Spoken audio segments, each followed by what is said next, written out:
Bonjour à toutes et à tous. Merci aux organisateurs, merci au président de l'Université PSL, Alain Fuchs, d'avoir organisé cet événement. Je suis ravie d'être avec vous aujourd'hui.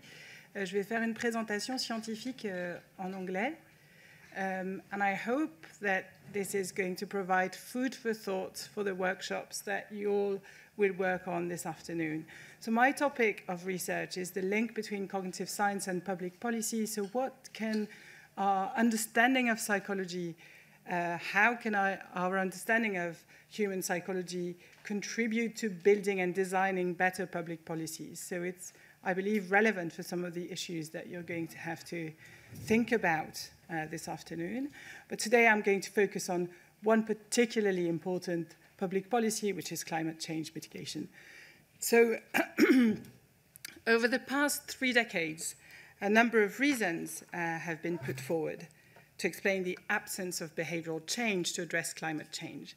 And behavioral scientists have studied issues related to things like risk perception, misinformation, or time discounting, among other things, to explain people's collective apathy. And the resulting common view is that climate change is hard to address because it's complex, it's long-term, and it's a diffuse phenomenon. In other words, there's a sort of suspicion that the reason we're not making progress is that people don't really get it.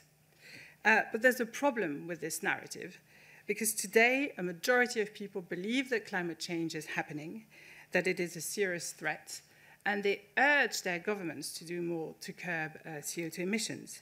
In Europe, for instance, 93% of Europeans see climate change as a serious problem. 92% of Europeans agree that CO2 emissions should be reduced to a minimum in order to make the EU economy climate neutral by 2050. But despite these increasing levels of climate change awareness, mitigation efforts have been really disappointing, and people often fail to adopt behaviors that would be impactful, such as saving home energy or reducing air travel, even when they have access to personalized information about their own carbon footprint. So let me take just one example.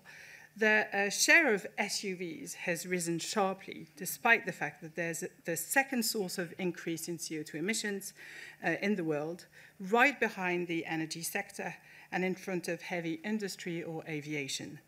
To give just a quick reference point, if all SUV drivers united to form a country, I don't think it would be a very nice country, but it would be the 7th largest CO2 emitting nation in the world.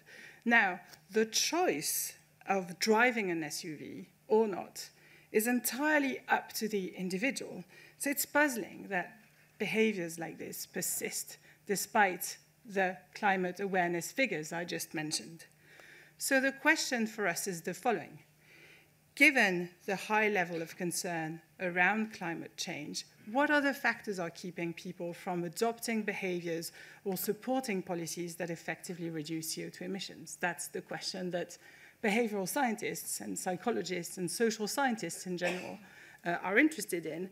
And I'd like to argue that the social dimension of climate change mitigation partly accounts for slow behavioral change. But, and I want this to be a very optimistic talk, that this social feature also offers potential solutions. Climate change is a large-scale collective action problem. And the definition of a collective action problem is a situation where outcomes are shared, but the cost of behavioral change is individual. So to curb climate change, the response to this is cooperation, which means that people have to resist the urge to free ride on the sacrifices of others while enjoying the collective benefits without making any effort. So we have to, each and every one of us has to resist the urge of cheating and free riding and to incur individual costs for a common benefit. One might initially think that humans' unique capacity to cooperate provides fertile ground to address the collective action problems that are posed by climate change. Humans are indeed unique both in the quantity and in the quality of their cooperative interactions, and actually today is a perfect illustration of an example of a large-scale collective, cooperative venture. But humans are not blind altruists. They haven't evolved to be maximally generous. Rather, evolutionary biology has demonstrated that cooperation can only evolve if it is conditional. That means the only evolutionary stable strategy is to cooperate when others cooperate and to stop cooperating when others stop cooperating. So in their interactions with others, people seek to contribute to the right level, no more, no less. So ultimately, this feature is evolutionarily stable because people who are too greedy or too generous have been, over the course of evolution, counter-selected. Those who make too much effort are counter-selected because others exploit them. And those who make too little effort are counter-selected because others exclude them from cooperative ventures. In other words, humans are reciprocal cooperators who engage in just the right amount of effort so that the partners involved in the interaction benefit equally. Proximally, that was about the long history of evolution, but proximally, in our minds right now, this selected psychological mechanisms that support a sort of just right or fair psychology. Mechanisms that help people detect social norms, whether the norm is to cooperate in one's environment or not. Mechanisms that help people manage their reputation, that is, to convince others that we're good cooperators. And mechanisms that help them compute what is fair and what is not fair, that is, to assess whether the benefits they obtain from cooperation are proportionate to their contribution and to others' contribution. So given this psychology, people are going to watch out for cheaters. They're going to make sure that they calibrate their contribution to what others expect and to what others are doing. And this feature, I want to argue, is both a powerful lever of collective change, but it can also work against the greater good. For example, when social norms that sustain a virtuous behavior haven't emerged yet, when people underestimate others' actual contribution, and when policies are perceived as unfair, regardless of their true effectiveness. This means, in a way, that the cognitive mechanisms that are involved in regulating cooperation do not necessarily lead to the most effective outcome from a societal standpoint. And this is something that we have to keep in mind every time we design a public policy at every level. So in the rest of my presentation, I'd like to review evidence showing that these mechanisms, norm detection, reputation management, and fairness computation, are both the source of the problem for climate change mitigation and the beginning of the solution to make climate change mitigation efforts more effective. So let me start with social norms. To contribute to a collective action, people's perception of the right thing to do will be very much influenced by what others are doing. So people need to have sufficient evidence when we expect them to engage in a cooperative action that others are going to be doing the same. For example, although people may know that traveling by plane or eating meat is detrimental to the climate, they may continue to engage in these behaviors if they see that others are doing the same. So I'm going to illustrate what I just said using three specific phenomena. The first one is called pluralistic ignorance. And the reason why there's a smoke detector on the screen is that our psychology works very much like a smoke detector. Because of the costs that are associated with cooperating with cheaters, people's cheater detection mechanisms functions like a smoke detector. People will minimize the risk of false negatives, that is, not detecting a cheater, while allowing more false positives to occur, that is, mistaking a cooperative individual for a cheater. This means that people are more likely to believe that others are not cooperating when in fact they are, than the reverse.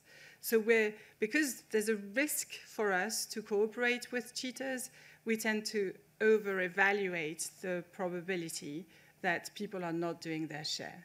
And that's a big problem for any cooperative interaction, any cooperative venture.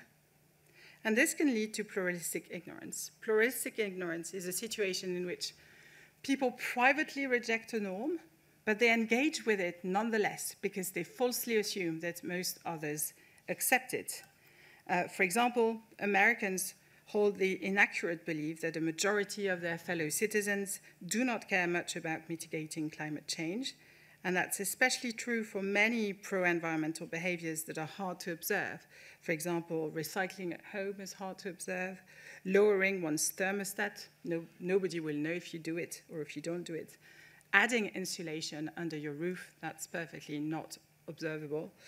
And because people are very sensitive to cheating, a few visible cheaters may also be enough to make an entire cooperative system collapse. So that's a problem, of course, but it's also the starting point of the solution. If we identify important areas of pluralistic ignorance, governments and other entities can promote cooperation through information campaigns or tools that facilitate coordination. And I'm going to take an example that is not about climate change mitigation, but about gender equality, because again, my point is to try to give food for thought for the workshops that are about to start.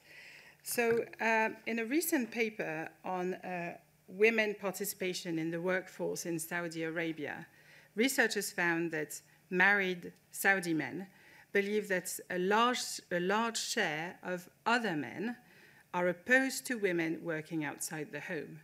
So they may hold the private belief that it is okay for their wives to work outside the home, but they have the strong belief that men around them do not share that belief and do not want their women to work outside the home. So if they care about their social image, then they may end up not letting their wives work outside the home. But if they held the right belief about what other people think, then that might change their behavior.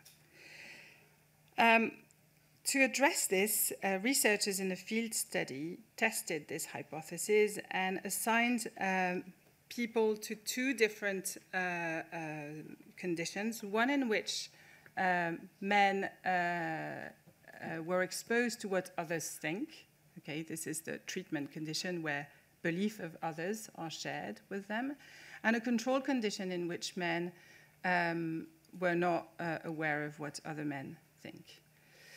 And at the end of this experiment, this field experiment, men had the opportunity of providing the email of their wife for a job matching platform that would send information about jobs outside the home to their wives. Now, what the study demonstrated is that this led to a drastic change in the share of men willing to let their wives work outside the home. So they did change their attitude and signed up their wives to the service. And importantly, it led to an actual increase in the share of women who joined the job matching service. And this, to me, is a great example both of the problems created by social norms, because as you can see, men align with the social norm and don't let their wife work outside the home. But it's also a very good example of the way, by revealing social norms, the solutions can emerge if and when pluralistic ignorance is lifted. A second example is that people are sensitive to the credibility of social norm. For a social norm to be effective in promoting cooperative behavior, people must find it credible. And credibility comes both from the source promoting the social norm and from the content of the norm. This explains why people are not sensitive to social norms when they are promoted by leaders who haven't themselves adopted the behavior. For example, a study of a program that promotes residential solar panel installation in 58 towns in the United States found that community organizers who had not themselves installed solar panels recruited 63% less residents to install solar panels than the community organizers who had installed panels. So for governments and governmental organizations to effectively promote social norms, well, they must first lead by example. Now, there can be additional issues when the behavior that needs to be adopted isn't yet prevalent, because as you can see, I've been emphasizing the idea that people adjust to the norm that is in place. Well, what should we do when we want to accelerate the arrival of a norm or of a behavior that isn't yet the norm? Okay. For example, although people may know that traveling by plane or eating beef is detrimental to the climate, they may continue to engage in these behaviors if they see that most others are still doing it. Okay? This is the very prediction of our cooperative mind. And in fact, many behaviors that fuel climate change, such as driving alone, eating beef, flying, are currently the norm. So what we hope our societies will be able to do is to adopt behaviors that are currently counter-normative. So that's an issue. But again, understanding the problem points to potential solutions. For example, researchers have shown that when the norm is not prevalent yet, talking about the dynamic of the norm can accelerate change. So if the norm isn't prevalent yet, we can at least have a discussion about the trend and the change, the behavioral changes that we start seeing, and emphasize that we see that more and more people are going in a certain direction. This is a small illustration of this, but researchers have shown that, for example, if you emphasize that more and more people are using a reusable coffee cup rather than a disposable coffee cup, by saying our guests are changing their behavior, more and more are switching from the to-go cup to a sustainable alternative, where the proportion of consumers using reusable cup increases by about 17%. Okay, so it's a bit anecdotal because we're not going to save the planet with reusable cups, but it points to a hopeful direction. So social norms are indeed a problem, but once we start understanding the mechanics in people's social cognition, I believe that it's easier to adapt policy interventions. Okay, so I'm now going to move on to reputation, which is the second mechanism I really want to highlight in social cognition. Given the benefits of collective actions in the human species, being perceived as a good cooperator is really important for humans. And that explains why we deeply care about what others think of us. And in fact, in international surveys, if you look at the values that people emphasize as important to them individually, after their personal security comes reputation. What other people think of you is a really important driver of our behavior. So thanks to people's reputation management system, we can anticipate how others will perceive our actions, and we monitor this all the time, and we adjust our behavior by changing when there's an audience around us. Just to illustrate with an experiment that I think is really interesting from social psychologists, the power of our reputation management system. This is an experiment where participants had to choose between incurring a cost that was more or less important, so the cost can go from jail time to death, and incurring a reputational loss, okay? And the reputational loss can be small or it can be very large. In this condition, for example, people had to choose between the cost of having their dominant hand amputated or the reputation damage, which is really high, that you will get a swastika tattooed prominently on your face, and everyone you meet will assume you're a neo-Nazi when they see you. You won't be allowed to explain to anyone, including your family, your friends, all strangers, why you have that tattoo on your face. And I think it's a really good illustration of the power of our reputation management system, because in this experiment, 70% of people said that they would prefer to have their right hand amputated. And I completely empathize with that. I would totally choose amputation. And it's not irrational, because when you think of it, think about the cost of having everybody think that you're a neo-Nazi. This amounts to death, almost, you know. It stops every benefit, every possible benefit you could get from corporations. So it is rational that we have those really strong feelings when it comes to protecting our reputation. Okay, but this addiction that we have to reputation is both perfectly adaptive and rational, but it's problematic when it comes to climate change, and for at least 3 reasons. The first one is that we will prefer engaging in observable behaviors.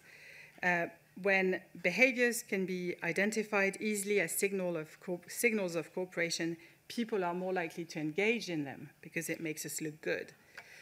This is the case of the so-called Prius effect, by which individuals are more likely to buy a hybrid Toyota Prius rather than another electric car, because the Prius has a unique design that makes it very recognizable and that signals your desire, your willingness to incur costs, because it's more expensive, in order to fight climate change. Researchers have identified that many other frequent pro-environmental behaviors have a similar signaling function. The problem, you see, is that many behaviors related to climate change are invisible, such that reputational gain cannot take place. Again, think about insulating your roof. That's invisible. That's true of things that happen in the private home, but also voting practices, and by definition, abstinent choices if you choose not to eat certain things or not to travel in a certain way. This is invisible. An obvious solution to this problem is to make pro-environmental choices more visible, so to keep talking about cars, which is generally not my area of expertise. In the spring of 2020, the British government adopted a new regulation allowing all electric vehicles to have a green flash on the left-hand side of the license plate, which makes it easier for local authorities to enforce policies such as a reserved parking space for electric vehicles and so on. But more fundamentally, it allows people to display their green behavior, which takes care nicely of their reputation. In addition, given that governments have limited financial resources to promote mitigation efforts, the recommendation should be to prioritize subsidies for behaviors that are invisible, because the ones that are visible are more likely to be adopted spontaneously.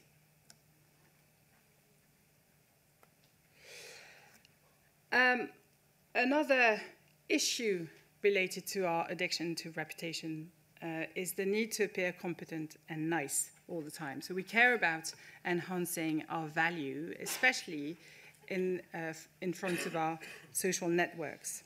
So appearing competent, wealthy, or well-connected are all potential ways to demonstrate a high value to others. But these goals can sometimes clash with pro-environmentalism. For example, residents in a neighborhood might continue to water their lawns despite calls to save water in order to maintain the image that they're wealthy neighbors that tend to their lawn and that they're not neglectful. And because, on the other hand, environmental activists have on occasion been associated with negative stereotypes, such as being, I don't know, eccentric or too militant, people that don't share those values may be reluctant to adopt the behaviors they promote, especially if they identify with values such as openness or tech innovation. Okay, that seems incompatible. And that's not restricted to the environmental domain, of course. And I'm going to show you an experiment that I like very much by Katie Atwell, who's a social scientist in Australia, who designed a very innovative campaign to promote vaccination. And this innovative campaign was based on the idea that many vaccine-hesitant parents also have values that promote closeness to nature and alternative medicine and alternative behaviors and pro-environmental behaviors. So what she did is that she put forward opinion leaders, as it were, or true people who said that they shared the pro-environmental and closeness to nature values, and yet they had chosen to immunize their children. So I use cloth nappies and eat whole foods, and I immunize. I home birth, I use cloth nappies, and I immunize. What she demonstrated is that although very vaccine, anti-vax, let's say, did not change their attitude towards vaccination, a third of people who had a history of vaccine refusal did change their attitude towards vaccination. Beyond values, humans also care about how much effort people are investing when cooperating, because all else equal, it's better to cooperate with someone who's willing to go the extra mile. In addition, someone's efforts may be the only available information to evaluate their quality as a cooperative partner. So in many cooperative exchanges, the outcome or the impact is hard to determine. And that means that predicts that what we hang on to is people's good intention and how much effort they're willing to put in the action. And again, this is a problem because it predicts that people are going to be relatively insensitive to true impact and actual effectiveness. We care more about niceness than we care about actual effectiveness. Experiments on charity donation have even shown that people are insensitive to the impact of donation when evaluating the donor's character, but they're sensitive to the effort that the donor is making. And it's really interesting because you can see, I've always wondered why we want to give money to people who run for a charity. And I'm looking at Tatiana because Institut Curie does that. They organize big runs to collect money for cancer research. And I really think that that's the explanation. We want to reward the effort that people are doing to sustain a cause. When you think of it, it doesn't make much sense. I mean, we could just give money to cancer research and let people run when they want to run and not have to organize the whole thing. Okay, but I think there's an honest signal in the fact that people are willing to run, and we want to reward the effort.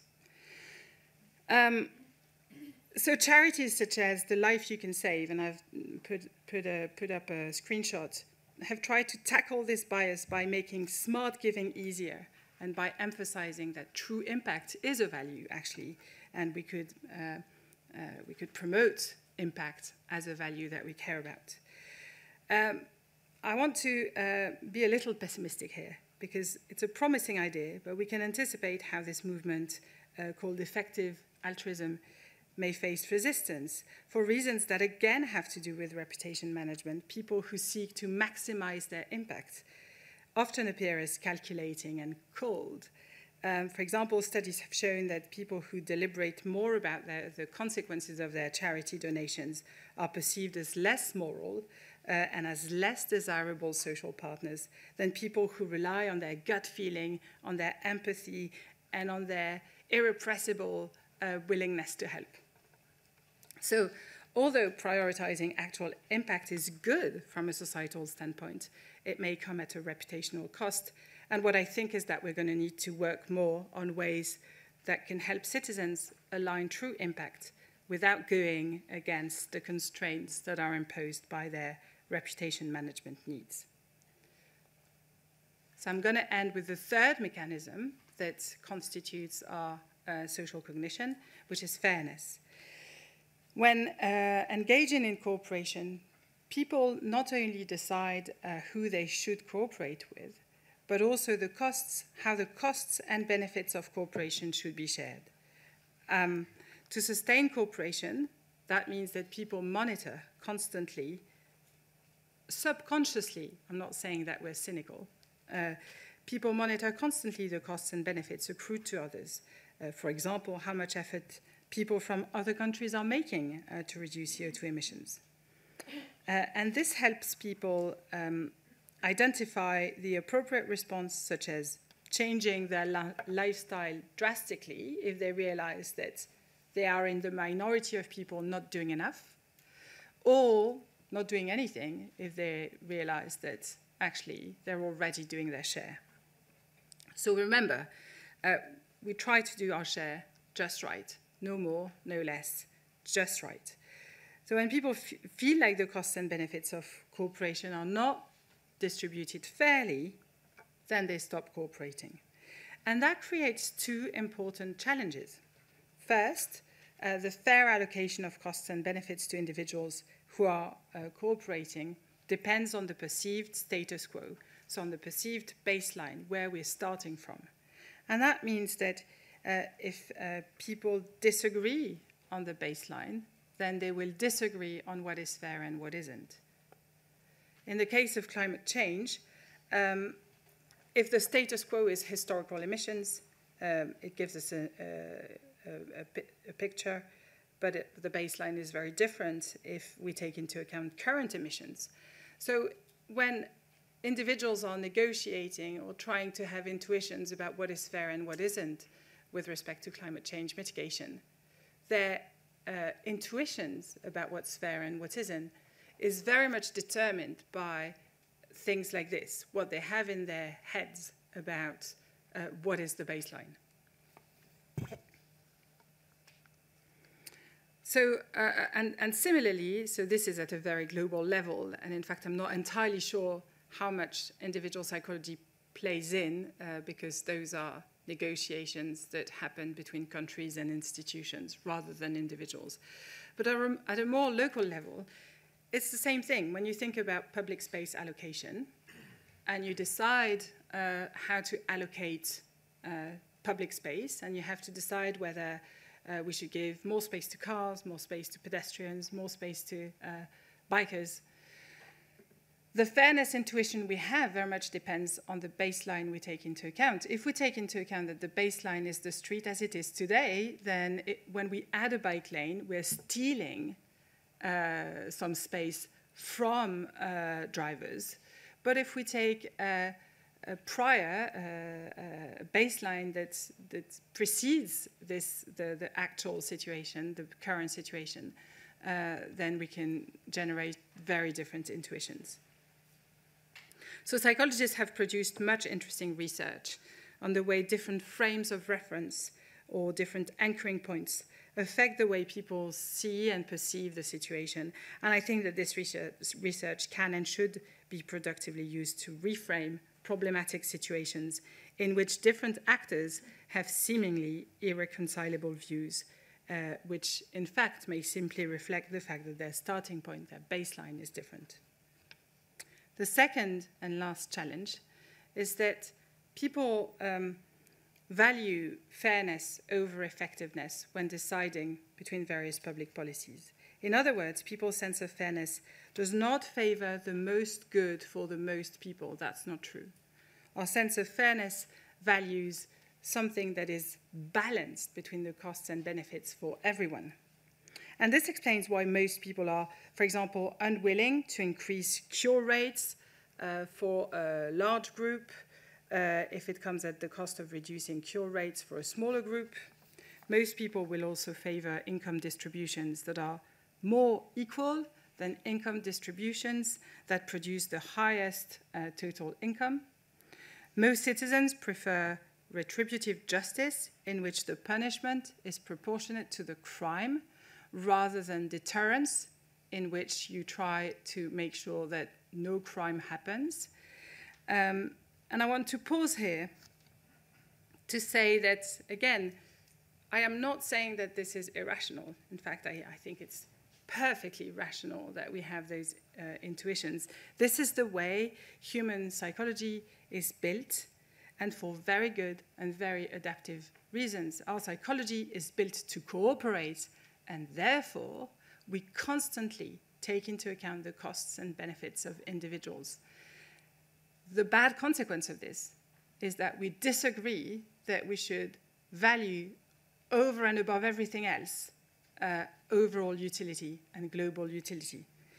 I want to take one example to illustrate, to sort of activate your intuitions that this is not irrational. This is a very famous experiment that was put forward, a thought experiment that was put forward by a philosopher called Judith Thomson. So in this experiment, you have to really listen to your intuitions. You are the man holding this lever that can switch the trolley to one of the two tracks. The trolley, if you don't do anything, is going to go on the main track and kill 5 people. But if you activate the lever, you can divert the trolley onto the side track, and then only 1 person will die. The question is it moral for the person to activate the lever?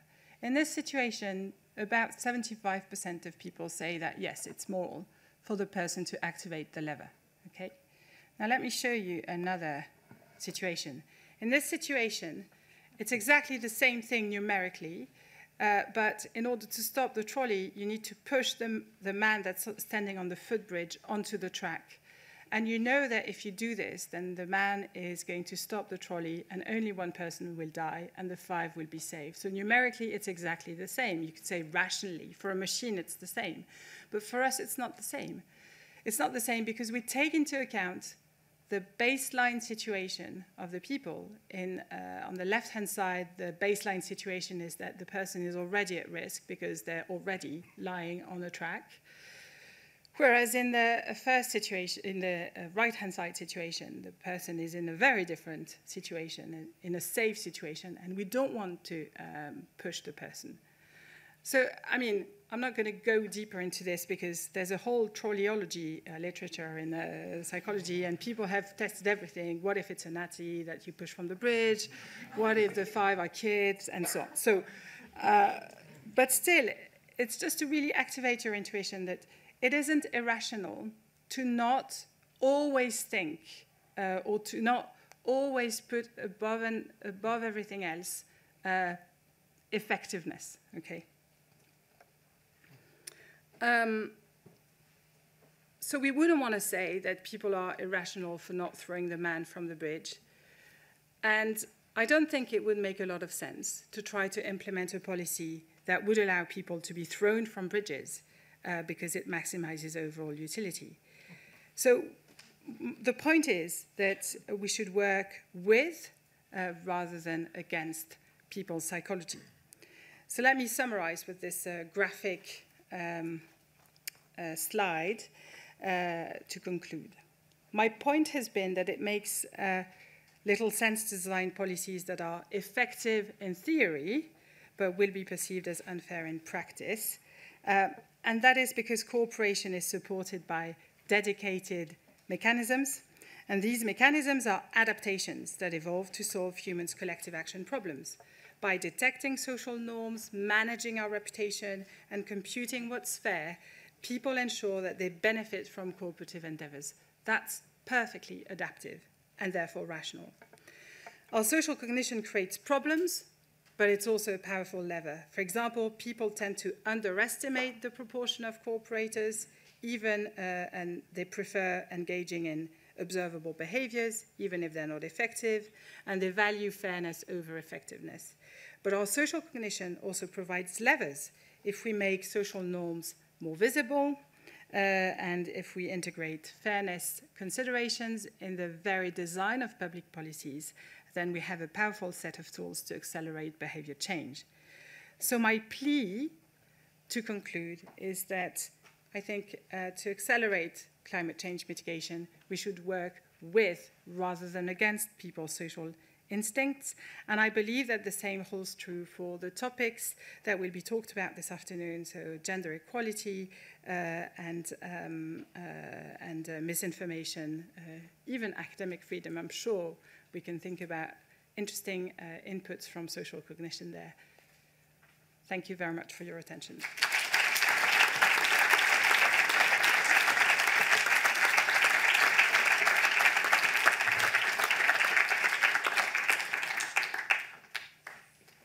Much, Coralie Chevallier. Yes, I think you did convince us that we should work with human psychology. You are aware that there's a new ministry for ecological transition. I don't know if you give them the speech, but you know, it would be useful, I guess. It was a very inspiring speech. So thanks very much. We're going to take a short break. It's 10:15. At what time should we be back, Eva? Okay, so let's make it 10:40. We're going to take a break for 25 minutes. We'll be back at 10:40. We'll be starting again at 10:40. There's a cafe on just upstairs, and you can go there, grab a cup of coffee, and we'll be back at 10:40.